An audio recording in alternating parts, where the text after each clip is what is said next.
goes, there is also misery. It's no mystery. And you and I, we got history. What's up, guys? Welcome back to Munchie Fitness, and here we are doing a chest day. So we're just gonna walk you through and answer any questions you guys have about our chest day today. So We're just gonna talk about it. So right off the bat, I noticed we're starting off with a bench. I know a lot of people put that at the end of the workout. Is there any reason to why we're putting it first? So we're doing bench first because gives me a chance to warm up, get the blood flowing, activate all the muscles we're doing today, which chest, triceps, shoulders, and it's a compound lift, so we go heavy, we focus on form. It just kind of sets up the whole workout. Okay. And I noticed you mentioned compound workout. What's the importance of the compound part? So since we're hitting chest, shoulders and triceps are going to be worked secondary. So not that we're targeting that, but they're going to be activated during the workout anyway, because just that's how our body pushes things. Okay. So getting them warmed up and activating them with a good compound lift is going to get everything set up for the workout. Okay, so it's going to make the rest of the workout better and improve the overall workout. Yeah, and also bench press is my favorite and most powerful lift that I do. So it's pumps me up to start with a good lift. Okay. And again, you said the important part on this workout in particular is form.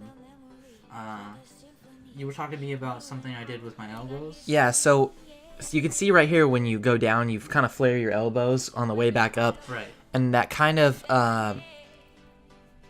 hinders your drive. So when you notice that it gets really hard to push up, it's because you're flaring your elbows like that, and it puts a lot of pressure on the shoulders and triceps rather than the chest. So Okay. you just want to tuck them in a little bit. So for everybody else, keep them kind of tucked so that you can get that good drive on the way back up. Okay. So you're kind of trying to balance between not too far out, but not up against your Yeah, sides. you want to get them in that happy medium.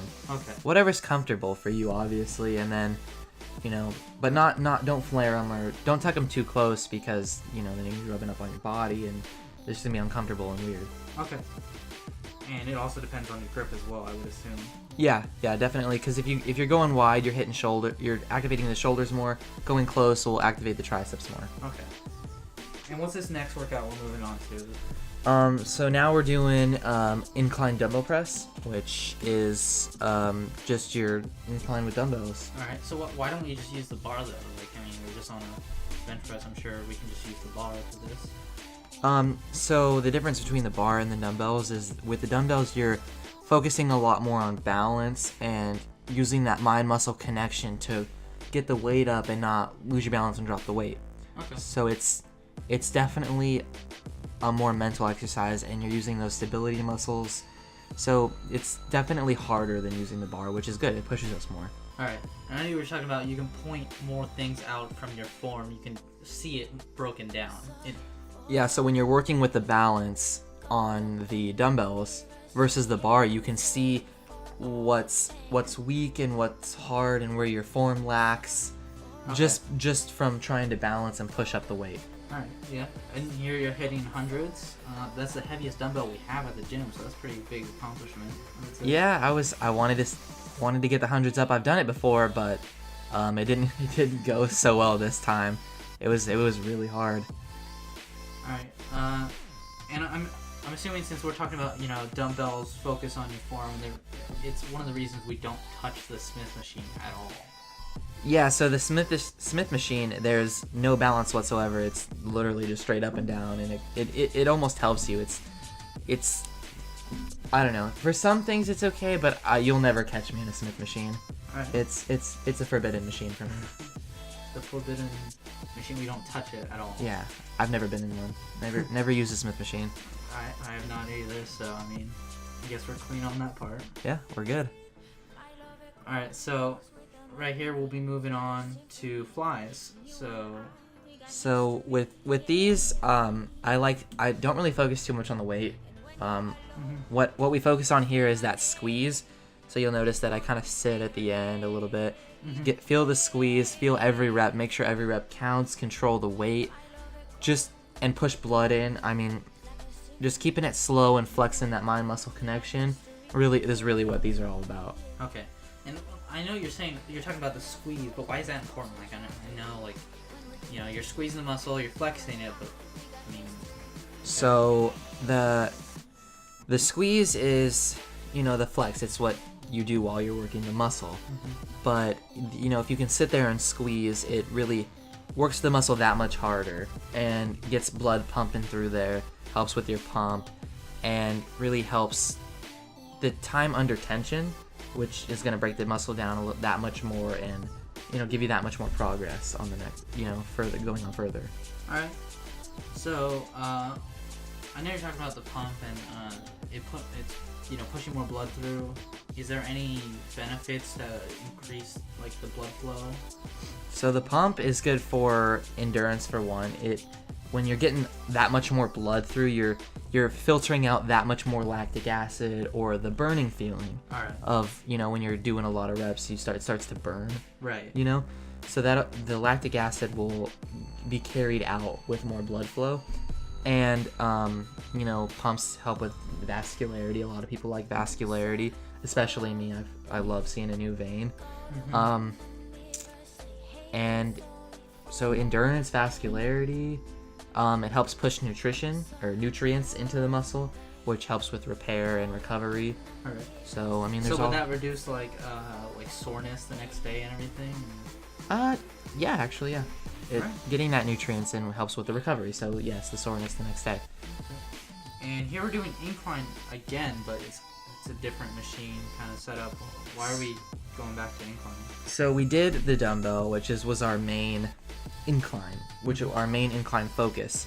So we did these just to hit incline again because I really like working on my incline. It's weaker than the other portion of my chest. Just because when I first started lifting, I didn't really work on it.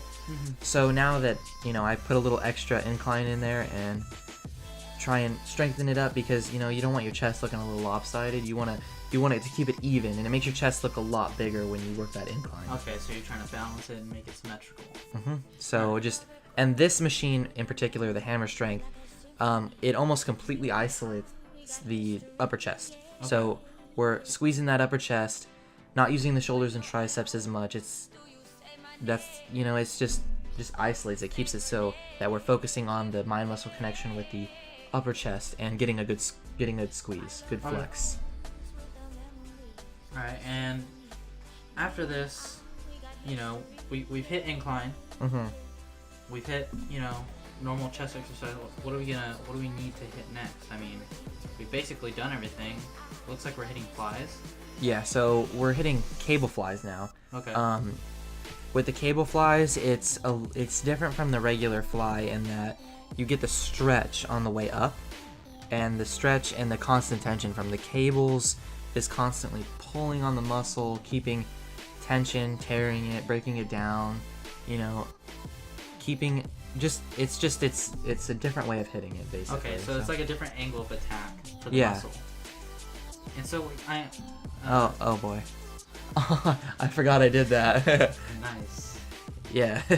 Alright, so we're coming at a different angle for the chest. I know you're saying that's time under tension. Is it important? I know, like, should I stick to the same routine, or like what should I do to change things up? You definitely want to change things up, and hitting different angles and doing multiple angles and ways of attacking, weight rep variations, just always changing something up and surprising the muscle is really good to do. Okay. So, you know, we won't always do these. This is just this workout isn't like a set in stone workout that we're gonna do forever. This is kind of just like a go-to chest workout. If you're just like, hey, I want to go hit chest, this is a really good workout to do. Okay, so it's kind of like the base model, and you change things from here. Yeah. You say like, oh, I want to substitute instead of cable flies, I'm gonna do this instead. Kind of. Yeah, you could throw dumbbell flies in there instead. Did I do that twice? Did I do that twice? I guess so. All right. Anyway, so yeah, you could definitely switch it up. If you're not feeling cable flies, you could throw dumbbell flies in there. You can throw all sorts of stuff in there, but just kind of the way I had it set up with, you know, the push, the incline, the flies, then the push, then the flies again. It's just kind of the way I set it up is a really good plan of attack. Okay, so it's kind of just what worked out at the moment. Yeah. Okay. So then we ended with dips. We did kind of a burnout.